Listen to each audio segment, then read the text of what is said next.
Thank you, Biju. Next is, I think, Ashad. He will be speaking to us on vitreomacular traction syndromes.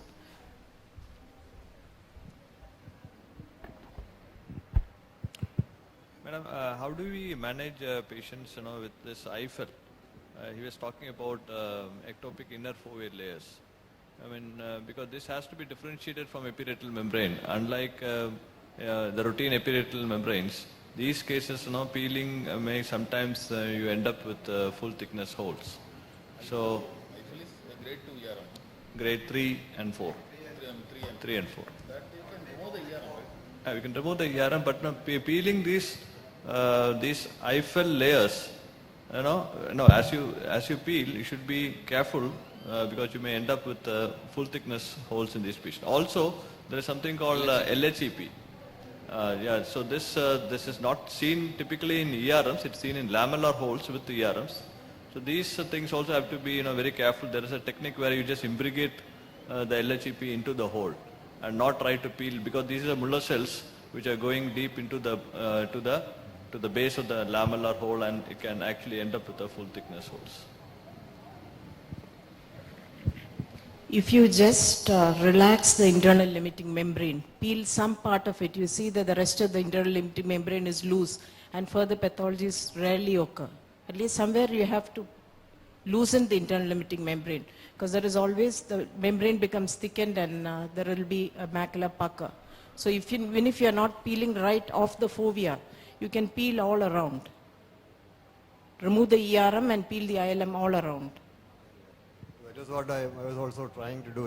After peeling the ERM, I feel it is a little dangerous to again go back and peel. That, as Manoj was telling, some of these ERMs, especially the types of cases that we do, they are very advanced. And so there will be a lot of retinal distortion. Definitely it is going to end up in trauma. So I was just trying to balance these two so that the ILM is peeled from an area where there is no ERM, where it is safer. And once you come here, you just try to peel the entire thing, what is left there. The ILM loosens, so your further peeling becomes easier. So this situation would be more dangerous for what Ashad is going to talk about. When there is a vitreomacular traction, you definitely can deroof the central retina and produce a macular hole intraoperatively. Thank you, Meena Madam, for giving me this opportunity. I will talk a little on vitreomacular tractions.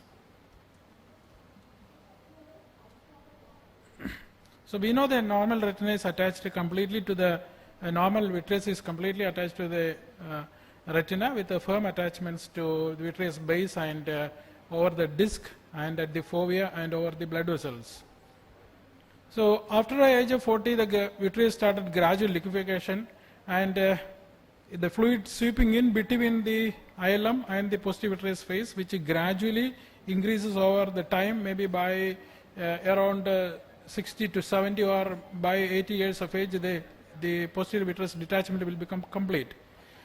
The posterior vitreous detachment can become complicated with a focal adhesion or a broad-based adhesion somewhere in the retina abnormally. So it can create visual symptoms, may decrease visual acuity, and once the vitreomacular adhesion becomes symptomatic, it will be visible in OCT and it is called as vitreomacular traction. In this picture you can see the foveal vitreomacular adhesion, which is asymptomatic, but with the saccadic movements and further traction, there will be foveal outer retinal vacuole formation and gradual increase in symptoms. So when the attachment is broad-based, it will be making a foveal profile flattening, and if it is increased, it can even go up to a retinal detachment. Like Dr. Biju has said, this is a epiretinal membrane, which is often called as cellophane maculopathy, where we will be having a single layer of glial cells only. But it can also be multiple layer of cells, including macrophages, even retinal pigment epithelial cells, glial cells, and fibroblasts, which can provide traction on the retina. So this picture you can see the posterior vitreous phase, where the arrow shows the growing in of a epiretinal membrane using the posterior hyaloid phase as a scaffold to grow for these cells. Once these cells grow into the vitreous phase, then it will become more tenacious and it will make it difficult for a spontaneous resolution of the PVD. So here this is showing because of the traction how edema increases inside the retinal layer. Vitreomacular traction can be associated with the diabetic macular edema also, and once there is an association, the diabetic macular edema can be seen increased by almost threefold times than in the normal patients without a PVD or with complete PVD. This shows a patient with epiretinal membrane and diabetic macular edema underwent vitrectomy and ERM peeling, and we can see how well the edema has resolved after the vitrectomy and ERM peeling. VMT can also be associated with the AMD, and in that case it will be the adherence will be seen often above the neovascularization area. This is a pathology where there will be disruption of the choroidal blood flow to the macula because of the traction on the retina. The hypoxia will be produced, which will lead to increased VEGF formation, in turn will go for AMD. So how are we going to manage it? Should we observe or should we treat it with a vitrectomy or a pharmacological vitreolysis? So even though it is difficult to predict the resolution, spontaneous resolution, there are reports of almost 10 to 11% of the cases having spontaneous resolution of vitreomacular traction without producing any problems. So to avoid any unnecessary surgery, the standard of care today is to observe for at least 3 months. Likewise, in VMT, in macular holes also, we can see almost 9% of the patients having spontaneous resolution, especially when they are of size less than 400 microns. And the eye disease case control study has shown almost up to 37% of the cases increasing in macular hole size over a period of 6 years. So for VMT and vitrectomy, for VMT and macular holes, vitrectomy was suggested for macular holes first in 1991, and after that a lot of refinements has happened to the surgery, which has made it a little more controllable. Here in this case, we can see the vitreomacular traction there, where after staining the vitreous, I have decided to do a vitrectomy, to do the surgery without de-roofing the posterior vitreous face. By using a high-speed cutter and using a reduced suction, we can have a controlled removal of the posterior vitreous face without de-roofing. We have to be very careful about this, because once de-roofing happens, in this case I was planning to do without ILM peeling. So if a de-roofing happens, then we will have to go for ILM peeling, otherwise it's going to extend definitely.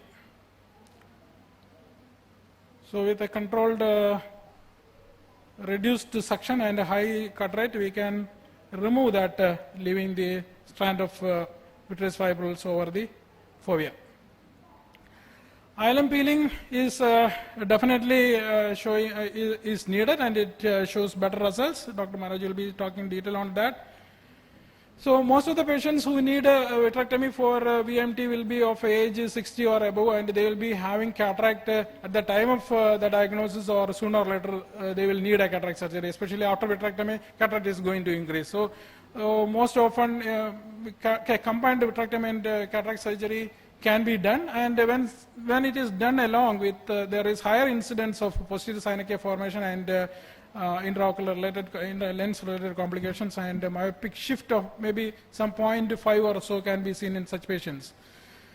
Sequential vitrectomy and cataract surgery can be done, but while doing cataract surgery, because of the lack of vitreous support, while giving infusion into the anterior chamber, we can see the lens iris diaphragm going down, and it will make it difficult for the surgery to be performed. There is also increased chances of P-zerent. I personally prefer to do a sequential surgery, because for the aesthetic reasons, that the iris adherence and posterior synechia formation will not be there when you do sequential surgery, and it will be nice to see round and reacting people after cataract surgery. So, but literature is in favor of doing a combined phaco-vitrectomy, because the visual recovery is quicker and the outcome is also good. When we going for vitrectomy, there can be issues. It can go up to a retinal detachment. Like in this case, the earlier case which I have shown you, I was finishing the case after the nice vitrectomy and leaving the macula quite healthy. But on examination, the periphery, you can see a little lattice which was there earlier, which was not evident like this, but it has become more evident maybe because of the PVD or the traction while doing the vitrectomy. So I have decided to do a vitreous shaving at that area at the base and keep the area around the lattice traction free. But while doing vitrectomy near that the lattice, there is a de-roofing of the retina on that lattice and it has become a hole. Now I have to treat that hole with a laser and or cryo, otherwise it will end up in a retinal detachment like we said. So pharmacological vitreolysis is possible. Plasmin is an enzyme which is there in used in the human body, which is important for clot lysis. And ochriplasmin is a human recombinant plasmin which is given intravitreally for vitreolysis. It was manufactured by Thrombogenesis and it was being marketed by Alcon in America and European Union, was not available in India. But they have withdrawn it from the market in 2020 and not available. So we will be ending up doing in vitrectomy only. So to conclude, patient should be observed for 2 to 3 months. ILM peeling is good and a simultaneous cataract surgery is suggested. So thank you all. And once again, I'd like to invite you all for the release of Laika, which is a movie directed by me, will be coming in theaters soon. Thank you. Congratulations, Ashad, on your movie. Your last movie was excellent. Ashad has been very cautious in telling you that phaco combined procedures are associated with complications. They are not. And the patient usually wants visual recovery very fast. But there is only one setback. You have to tell the patient that unlike his neighbor who underwent just a simple cataract surgery, a patient with a vitreomacular pathology takes a very, very long time to get the ultimate visual recovery. They do get good visual recovery, but it takes longer. And they should not be comparing their results with a simple cataract surgery. Otherwise, the surgery per se is not difficult. The postoperative complications are also not much.